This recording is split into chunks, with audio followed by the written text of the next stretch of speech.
સુરતના Kim Mandvi road ઉપર toll નાકાનો વિરોધ યથાવત। સ્થાનિકોએ માંડવીના કરંજ ગામે કર્યું વિરોધ પ્રદર્શન। સ્થાનિકો પાસેથી ટોલ ટેક્સ વસૂલાતા આક્રોશ। સ્થાનિકોએ રોડ ઉપર ચક્કાજામ કરીને વ્યક્ત કર્યો રોષ।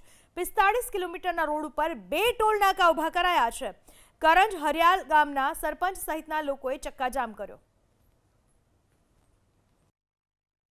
કિમ ચોકડી અમારે 4 કિલોમીટર થાય છે, તેનું 200 રૂપિયા ઓલરેડી ભાડું લોકો આપે છે ને 55 રૂપિયા ટેક્સ ચૂકવવાનો આવે છે। તો ગરીબ માણસ કેવી ના ચૂકવવાના? 2 વાર એટલે 55 110 રૂપિયા એમ કપાઈ જાય। ડીઝલ પેટ્રોલ ક્યાં લેવા જવાના એ લોકો?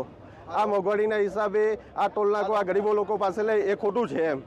હવે ટોલ નાકા પર ઘટના એવી બની છે કે અમારે અવારનવાર રોજના 5 થી 10 ફેરા વાગે, તો આ રીતના ટોલ નાકો જો લેવામાં આવે તો અમને બહુ મુશ્કેલી પડે છે, કારણ કે વારંવાર ટોલ નાકા લેવાથી અમે કમાઈશું અને આપીશું।